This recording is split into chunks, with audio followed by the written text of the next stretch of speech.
mga WhatsApp, mga bossing. So ito ulit tayo. Ang naging sakit nito, pag inapakan mo ang clutch, makakambyo mo. Pero pag umabanti ka ng konti, nawawala na. So eto, medyo ubos na yung pinaka-wheel cap yan. Makakita nyo may butas na ng bagya. So hindi natin pwedeng palitan ng repair kit lang. Kasi pag pinalitan natin ng repair kit, baliwala lang. Yung pinakamatagal 4 months.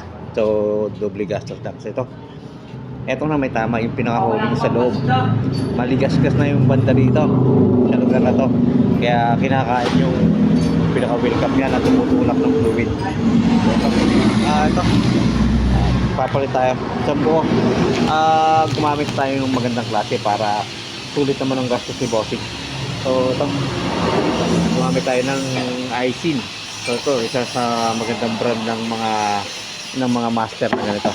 So pakita ko sa inyo kung saan nakakabit.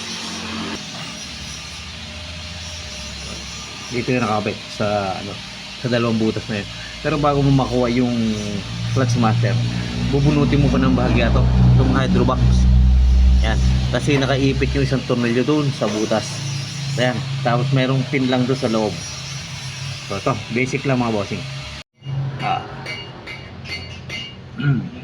Ito na, nakakabit ng ating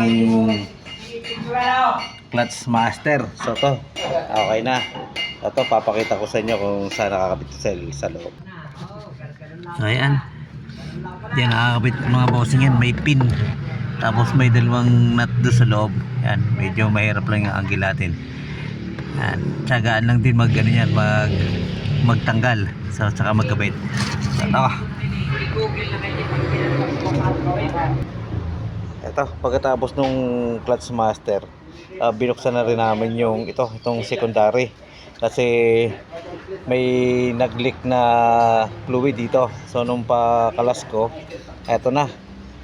So gastado na yung piston, naubos na yung kalahati. So ito na yung yung ikakabit. Ayan, papasimple ko muna para ma-testing na mamaya. Kaya mga bossing, dito lang nakakabit yan. Yung secondary master. May 2 bolt dito, tapos yung fittings na to. Ayan. Tapos yung pinaka-rod, nakasuksok lang dito sa sa fork. Dito, sa fork nung yan. Yung pinaka-fork. Nakalagay. So ito, papakabit ko muna ng matapos. Paalis na itong ating big body. Yan si bossing. Tataw.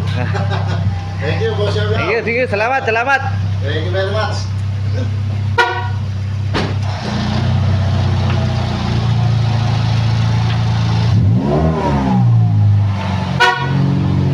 Thank you.